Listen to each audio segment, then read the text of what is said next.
let's talk about what everyone is noticing, but not everyone is saying out loud. NFL legends Bill Belichick and Shannon Sharpe are both in the headlines, both for relationships with women decades younger, and the reactions could not be more different.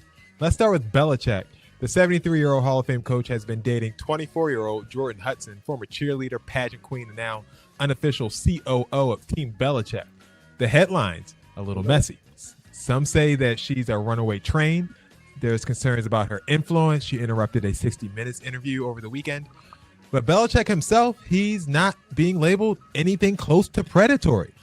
Just private, maybe aloof, but not dangerous. Now, enter Shannon Sharpe. The 56-year-old Hall of Famer is facing a $50 million civil lawsuit from a woman who was 20 when they met. The lawsuit alleges rape and emotional abuse during what Sharpe calls a consensual relationship. He denies all accusations of rape. But even before that, that clip of Monique warning him about dating younger women went viral again. And now social media and commentators are throwing around words like predatory. So let's ask the tough question. Why is Belichick dating a 24-year-old seen as quirky or concerning at most, while Shannon Sharpe is being labeled as predatory even before a verdict in the civil case? What do you guys think? Honestly, I think it's just because I feel like the recordings kind of added some weight to that idea, because that recordings that he was going to choke her.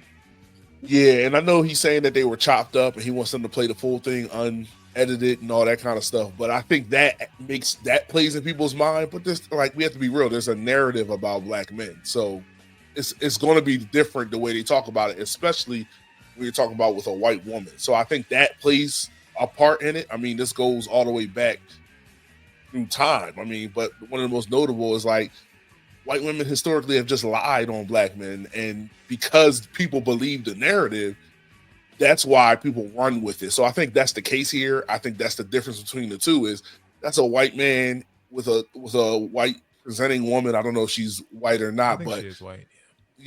But it's just different. It's like, oh, okay, that's what older white wealthy men or rich men do. They date young women, and they can, because I mean, look at Al Pacino. Did he just have a baby? He got a kid like my age. I mean, a kid my children's age. Yeah. So it's okay for them, you know what I mean? But when it comes to black men, especially with a young white woman, they're going to always paint that picture of, oh, he's a predator. He was going after her. Especially they're saying he met her in the gym. So I think there's just too many pieces that feed the narrative about what they think about black men.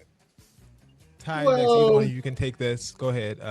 Dex. Well, I do think a big difference between the two also, and I love Shannon Sharpe, and I actually was going to say, like, no more Shannon Sharpe slander. But to be honest with you, the big difference between these two relationships is that Belichick is out there with this woman. They are very public with their relationship, and they seemingly happy with each other. Shannon Sharpe was hiding this woman and they weren't like together. They were just having a sexual relationship. An affair, and playing hide the whip with each other. Well, not like an affair. Yeah, okay, you could call it an affair, a little situation. Not like they're not whatever. Playing hide the whip with each other. Like, that situation was disgusting. I think the fact that you are allowing this white woman to say to you, put that big, all that stuff she was saying to you. Allegedly.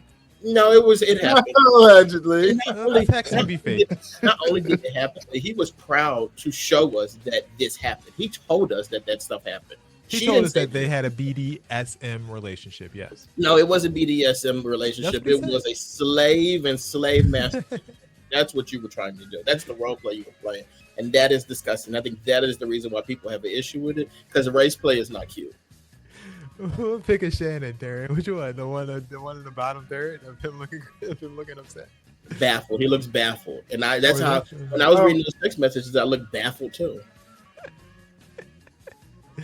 I mean, but Belichick is 20 years older than Shannon Sharpe, and he's dating someone the same age that Shannon Sharpe's dating. I feel like that should also be mentioned. But he was 50 when this girl was born. Like, come on. She's not accusing him of anything illegal. Shannon's being accused of something illegal. We haven't seen their freaky text messages. We've seen Shannon's freaky text messages. Yeah. We haven't heard Bill threaten this lady. We heard it with Shannon. Like, it's apples to oranges at this point. And Shannon, you got to do better. Monique told you, and Cat Williams told you. Leave him alone. And Shannon be going off on this show. He talks like a hunter. Like he's like, I got the head, I got the.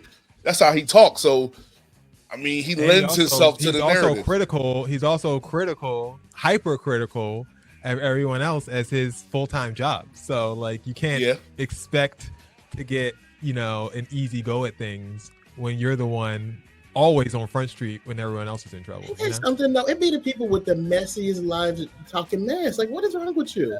What is this? Situations like this make me uncomfortable, right? I try not to weigh in, right? I feel like the public has a habit of weighing in. Who's lying? Who's telling the truth? What are their motives? What's going on? I'm not necessarily weighing in. I do say one thing, like when you have found success, right? It is your responsibility to protect that success. And the path that Shannon Sharpe is taking, as his colleagues warned him, is not going to protect that success. So you can expect whatever you think is happening in the world, you can expect at some point to be going through what you're going through when you're carrying out the actions that you're carrying out. And that is what I will say on that matter. Amen.